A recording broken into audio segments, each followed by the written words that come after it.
In any given work environment, you are going to have some good days and you're going to have some bad days. In this video, I am going to talk about how do you stay motivated in a negative sales environment. Well, that happens to us all the time, right? In life, we deal with negative people. But when you're in a sales situation, in a professional situation, and you're dealing with a client or a customer, how do you deal with that, right? So I'm going to break it down a little bit here for you guys today, and hopefully you'll get some good tips of how to deal with negative environments. So whether you're dealing with trying to make a quota or you're trying to make a sale, you may have pushback from clients, and it's easy to feel frustrated or that you're fighting this uphill battle, right?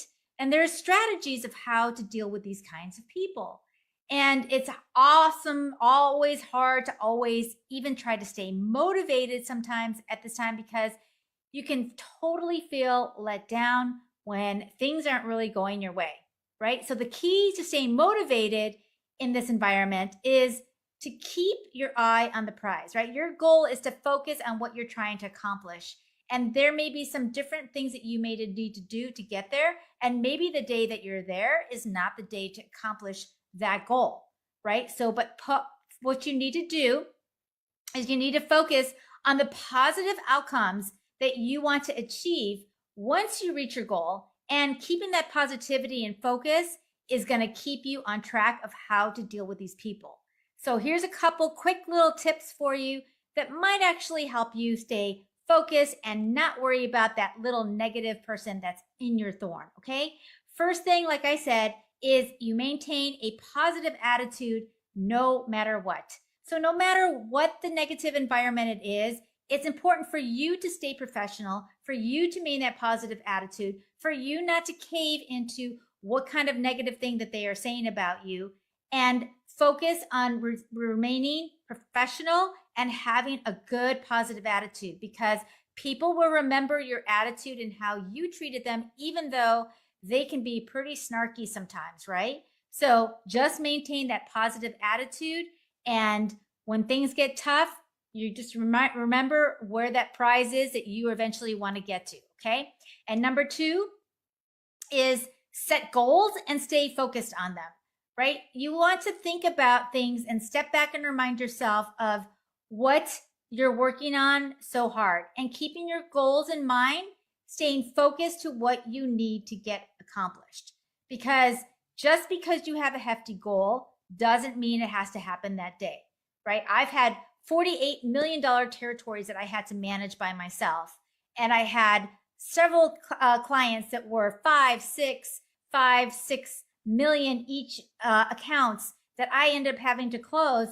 But obviously, you're not going to close something like that overnight, right? It's going to take time and it's going to take relationships. But the reality is, when you have a goal, you set certain goals that are going to get you just a little bit further and into where you're going to finally be able to close that individual. So break it down. We know where your goal is. We know where your prize is. We know where you want to go, but you break that down into small chunks so that you can get there. Okay? Number three is that you cannot take anything personal. I have literally walked away from people that were rude to me. That's called posture, folks, right? So don't let somebody who is being really mean to you make you feel completely awful and want to not know what to do, or feel like you have to be finished with the sale, right? Don't take it personal. Like, remember, they may just be having a bad day. Something may have been off for them that day. They may not even really be like that day. So just remember to keep your chin up and keep focused on the next time that you're going to come and talk to that person again, okay?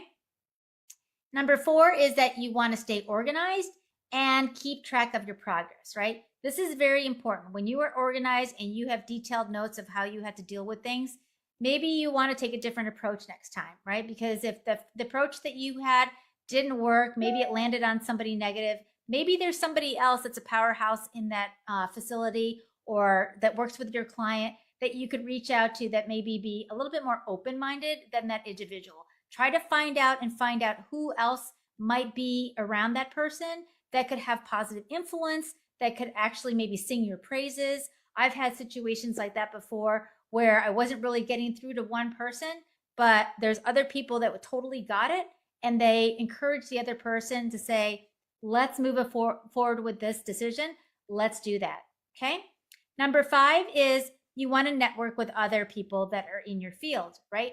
Other people that are in sales, other people that are in your company, other people that may work with you, other people that are in your industry that maybe do the same thing that you do, and run things by them, right? Say, oh my gosh, I had this most incredibly rude customer that I had to deal with the other day, and I don't know how to deal with it. How would you deal with it? And then it's kind of cool, right? Because you can role play with them and you can give them the situation. And a lot of times you can take a lot of valuable information from that individual just because now you are opening to take feedback from somebody else, right?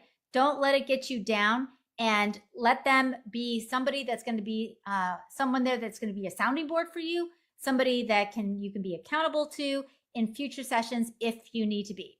Okay. And finally, please, please, please celebrate your successes, no matter how small they may seem to be, right? We all can be grateful and happy and thankful for something that has happened to us. And even if maybe you didn't get that way with that one person, but maybe there was somebody else that you got through to. Great. Celebrate that. Don't walk out, don't leave, don't hang up the conversation, whatever it is, however your interaction is. Don't leave with your head down and thinking, oh my gosh, I did such a bad job, right? We become what we say to ourselves. So make sure that you're saying good things to yourself all the time. Next time I'm going to try this. Oh, they had a bad day. It wasn't me, right? Just deflect, right? Because it's not you, it's them. So I want you to practice these 6 tips. Hopefully these are going to give you some ideas to help you deal next time if you're faced. Hopefully you're not going to be faced too often with a negative client, but we all encounter them and we all have to try to sell to them. So we have to maintain and keep our cool so that we can have a next time to come back, a next time to present. And when they see how we behave, remember, everybody's watching you. It's not so much what you say, it's about what you do.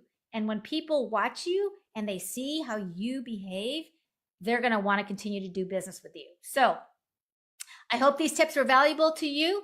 And if you want more information, please follow for more. And we've got some upcoming masterclasses that are going to be for free. So if you'd like that, say free below. And I have a free guide for you called Clients for Life. Now that you've got your clients, how do you keep them for life? And it's totally free for you. All you have to do is say Clients for Life below, and we will make sure that you get that. So anyways, I hope you all are doing great, and I'm signing off for now, and we'll see you